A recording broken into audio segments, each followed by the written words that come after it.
Olá! Eis-me aqui para trazer mais uma mensagem ao seu coração. E o título dessa mensagem é Quando o Inimigo Fala. Tem coisas que nos soam mal, que não gostamos de ouvir, que nos afronta de tal maneira que o que era para ser ruim acaba sendo ótimo. Tudo se tira proveito, até mesmo quando acontece algo que não seja do nosso agrado, conseguimos extrair a essência do que Deus quis dizer através daquilo, então conseguimos avançar. Porém, isso demanda mais de quem ouve do que de quem fala. Afinal, pois, a pessoa que fala, em muitos dos casos, não quer o nosso bem, propriamente dito. Mas, como Deus é perfeito e a sua palavra sempre se cumpre, então vemos em Romanos, capítulo 8, verso 28. Sabemos que Deus age em todas as coisas para o bem daqueles que o amam, dos que foram chamados de acordo com o seu propósito. Como é lindo quando estamos debaixo da obediência ao Senhor. Isso não significa que tudo será bom, que não teremos que enfrentar problemas. Pelo contrário, terá levantes maiores do que se nós não estivéssemos. Porém, nada se compara em estar debaixo das potentes mãos do Senhor. Vemos em 2 Samuel, capítulo 24, o verso 14. Então disse Davi a Gade: Estou em grande angústia, porém caiamos nas mãos do Senhor, porque muitas são as suas misericórdias, mas não nas mãos dos homens, não caia eu. Aqui vemos Davi cometendo mais um erro diante do Senhor. Então Deus lhe deu 3 opções, e ele preferiu cair nas mãos do Senhor. Por mais difícil que seja, é sempre melhor passar o que tivermos que passar, porém, nos cuidados de Deus. Pois não se engane, pois mesmo quando não estamos passando por algo que não esteja como nós gostaríamos, saiba que Deus sempre está cuidando de nós. Ele nunca nos desampara, nunca nos abandona, inclusive nos piores momentos da nossa vida. É onde sentimos mais os seus cuidados, pois certamente Deus, sem Ele, nós não suportaríamos 1/3 do que nós estamos suportando. Nos momentos de maior tribulação, podemos não apenas ver, mas sentir os cuidados do Senhor. Isaías 43, o verso 2. Quando passares pelas águas, eu serei contigo. Quando pelos rios, eles não te submergirão. Quando passares pelo fogo, não te queimarás, nem a chama arderá em ti. Então não é se passares, e sim quando passares. Precisamos nos preparar para o dia da adversidade, pois mais cedo ou mais tarde, certamente enfrentaremos, e quanto mais forte estivermos, menos erros cometeremos. As pessoas em muitas situações querem viver as facilidades da vida, sem se preocupar com nada, mas é nas tribulações que produz crescimento. Com Deus funciona assim: quanto mais você diminuir, mais você cresce. Quanto mais fraco você estiver, mais forte você está. João 3,30. É necessário que ele cresça e que eu diminua. 2 Coríntios 12,10. Por isso, por amor de Cristo, regozijo-me nas fraquezas, nos insultos, nas necessidades, nas perseguições, nas angústias, pois, quando sou fraco, é que sou forte. Então que possamos viver o melhor em Deus. E esse melhor só pode acontecer quando estamos em Deus, para que possamos estar nele e viver os seus propósitos, mesmo que muitas das vezes não compreendemos nada do que esteja acontecendo. Na verdade, o segredo está em abrir mão de entender, para que possamos ter a paz que excede todo o entendimento. Filipenses 4, verso 7. E a paz de Deus, que excede todo o entendimento, guardará o coração e a mente de vocês em Cristo Jesus. Quando estivermos nesse ponto da nossa vida, então estaremos não apenas guardados, como também blindados em Cristo Jesus. E sim, até podemos ser atacados, mas o ataque não irá nos abalar a ponto de nos colocarmos tudo a perder. Pelo contrário, irá nos tornar mais forte ainda. pois seremos como o carvalho de justiça, que suas raízes vão crescendo e a cada adversidade e tribulação que enfrenta, os dias maus são melhores do que os bons, e dar a todos os que choram em Sião uma bela coroa em vez de cinzas, e óleo de alegria em vez de pranto, e um manto de louvor em vez de espírito deprimido. Eles serão chamados carvalhos de justiça, plantio do Senhor, para a manifestação da sua glória. Eles reconstruirão as velhas ruínas e restaurarão os antigos escombros. Renovarão as cidades arruinadas que têm sido devastadas de geração em geração. Isaías 61, 3 e 4. Tudo aquilo que um dia nos afligiu, que nos fez chorar, se lamentar, então Deus tornará em alegria, para que depois possamos levantar outros que estejam vivendo o mesmo processo que um dia nós também vivemos, e dizer que é possível passar por tudo dando glórias a Deus. Mas apenas conseguimos isso quando estamos fortalecidos em Cristo Jesus, pois somente em Deus encontramos descanso para a nossa alma, que por mais que ele venha se abater, jamais podemos ficar prostrados em algum tempo. Precisamos ministrar para a nossa alma, para que por fim possamos pôr de pé e continuar. Como a corça anseia pelas correntes de águas, assim a minha alma anseia por ti, ó Deus. A minha alma tem sede de Deus, do Deus vivo. Quando entrarei e verei a face de Deus? As minhas lágrimas têm sido o meu alimento de dia e de noite, porquanto se me diz constantemente: onde está o teu Deus? Dentro de mim derramo a minha alma ao lembrar-me de como eu ia com a multidão, guiando-a em procissão à casa de meu Deus, com brados de júbilo e louvor, uma multidão que festejava. Por que está abatida, ó minha alma, e por que te perturbas dentro de mim? Espera em Deus, pois ainda o louvarei pela salvação que há na sua presença. Ó Deus meu, dentro de mim a minha alma está abatida, porquanto me lembrarei de ti, desde a terra de Jordão e desde o Hermon, desde o monte Mizar. Um abismo chama outro abismo, ao ruído das suas catatupas. Todas as tuas ondas de vagas têm passado sobre mim. Contudo, de dia o Senhor ordena a sua bondade, e de noite a sua canção está comigo, uma oração ao Deus da minha vida. Ah, Deus, a minha rocha, digo, por que te esqueceste de mim? Porque ando em pranto por causa da opressão do inimigo.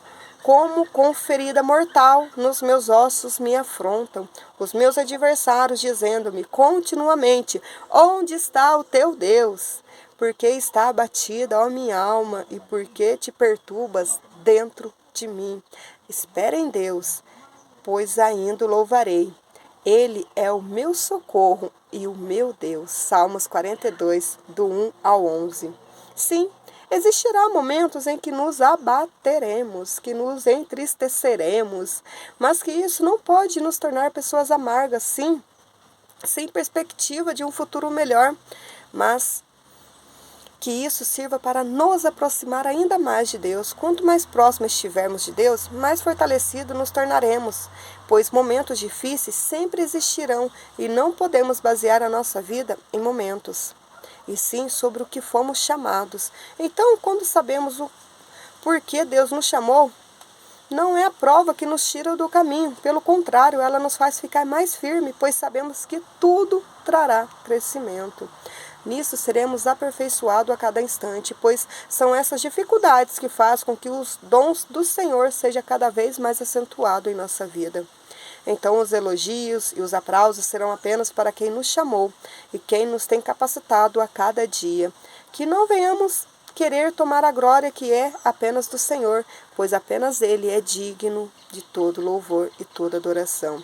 Assim como quando se aproximaram de Jerusalém, chegaram a Betfagé, ao Monte das Oliveiras, Jesus enviou 2 discípulos, dizendo: vão ao povoado que está diante de vocês. Logo encontrarão uma jumenta amarrada com um jumentinho, ao lado, desamarrem-nos e tragam-nos para mim. Se alguém lhes perguntar algo, digam-lhe, o Senhor precisa deles, e logo os enviará de volta. Isso aconteceu para que se cumprisse o que fora dito pelo profeta. Digam à cidade de Sião, eis que o seu rei vem a você, humilde e montado num jumento, no jumentinho, cria da jumenta. Os discípulos foram e fizeram o que Jesus tinha ordenado. Trouxeram a jumenta e o jumentinho, colocaram sobre eles os seus mantos e sobre esses Jesus montou. Uma grande multidão estendeu seus mantos pelo caminho. Outros cortavam ramos de árvore e espalhavam pelo caminho. A multidão que ia adiante dele e o que seguia gritava: Hosana, o filho de Davi, bendito é o que vem em nome do Senhor, Hosana nas alturas. Quando Jesus entrou em Jerusalém, toda a cidade ficou agitada e perguntava: quem é este? A multidão respondia: este é Jesus, o profeta de Nazaré da Galileia. Mateus capítulo 21, verso do 1 ao 11. Jesus usou um jumentinho, mas os aplausos e a glória era para o Senhor. O jumentinho somos nós, que temos o privilégio de carregar o Rei dos Reis e fazer com que o seu nome seja glorificado e conhecido por onde passarmos. Precisamos sempre ter em mente que nós somos os embaixadores de Cristo, somos seus representantes aqui na terra. Por isso, nossas ações e atitudes irão anunciar a Cristo. Isso serve tanto para bem como para mal. Por isso que possamos estar sempre nos policiando para não cometermos o equívoco de fazer com que nossas atitudes venham envergonhar ao Senhor. 2 Coríntios capítulo 5, verso 20. Portanto, somos embaixadores de Cristo, como se Deus estivesse fazendo seu apelo por intermédio nosso. Por amor a Cristo, suplicamos, reconciliem-se com Deus. Mas que possamos estar sempre prontos para servir, sempre disponíveis ao Senhor e termos em mente que no mundo teremos aflições, mas que a gente possa ter bom ânimo, pois assim como Cristo venceu, nós também venceremos. E quando então o que não queremos ouvir, quando a gente ouvir o que a gente não quer, quando as coisas não forem do jeito que nós gostaríamos que fossem, que possamos buscar em Deus, para que então possamos compreender como aquilo poderá fazer com que o seu nome seja glorificado. Davi era filho de Jessé, o efrateu de Belém de Judá. O Jessé, ele tinha 8 filhos, já era idoso na época de Saul. Os 3 filhos mais velhos de Jessé tinham ido para a guerra de Saul. Eliabe era o mais velho, Abinadab o segundo e Samá o terceiro. Davi era o caçula. Os 3 mais velhos seguiam Saul, mas Davi ia ao acampamento de Saul e voltava para apacentar as ovelhas de seu pai em Belém. Durante 40 dias, o filisteu aproximou de manhã e de tarde e tomou posição. Nessa ocasião, Jessé disse a seu pai, Davi. Jessé disse a seu filho, Davi, pegue uma arroba de grãos tostados, 10 pães e leve depressa seus irmãos no acampamento. Leve também esses 10 queijos aos comandantes da unidade deles, veja como estão os seus irmãos e traga-me alguma garantia de que estão bem. Eles estão com Saul e com todos os homens de Israel no vale de Elá, lutando contra os filisteus. Levantando-se de madrugada, Davi deixou o rebanho com outro pastor, pegou a carga e partiu, conforme Jessé lhe tinha ordenado. Chegou ao acampamento, na hora em que o grito da batalha. O exército estava saindo para sua posição de combate. Israel e os filisteus estavam se posicionando em linha de batalha. Frente a frente, Davi deixou o que havia trazido com o responsável dos suprimentos e correu para a linha de batalha para saber como estavam seus irmãos. Enquanto conversava com eles, Golias, o guerreiro filisteu de Gate, avançou e lançou seu desafio habitual, e Davi o ouviu. Quando os israelitas viram o homem, todos fugiram, cheios de medo. Aqui vemos Davi quando foi até os seus irmãos para verem. Então, como estavam a pedido de seu pai? Então, enquanto conversava com os seus irmãos, Davi ouviu a voz do inimigo filisteu, o gigante Golias. Então, quando afrontava o povo de Israel, sendo que ele já estava fazendo isso por cerca de 40 dias. Os soldados já estavam até acostumados em ouvir aquela afronta, sendo que Davi, quando ouviu, logo se prontificou em lutar em nome de Deus. Certamente, se Davi tivesse apenas ouvido o que seus irmãos teriam para lhe falar, ele não ouviria o que ouviu e não aconteceria nada do que aconteceu. Por isso, vemos como podemos crescer diante das adversidades, diante de quando nossos ouvidos ouvem aquilo que nos desagrada, sobre aquilo que é contrário ao que queremos. As afrontas vindas do inimigo podem até intimidar um exército inteiro, mas de forma nenhuma poderá parar aquele o qual Deus escolheu para viver coisas grandes. E nisso o nome do Senhor será sempre exaltado, pois nem tudo que vier para mal é para nos paralisar, mas sim para nos fazer avançar, e conseguiremos derrotar os gigantes que se levantarem contra nós. Ouça sim o que o inimigo te diz, mas nunca deixe com que essa voz te diga o que fazer, e sim como você pode fazer para que ela se cale de uma vez por todas.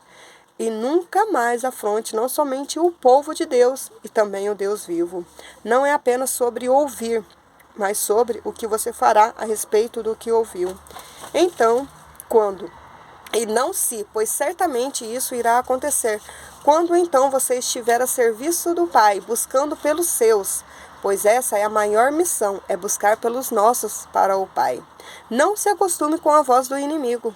Seja apenas uma vez para que você tome a posição e parta para a guerra. Então use a arma que o Senhor já te deu.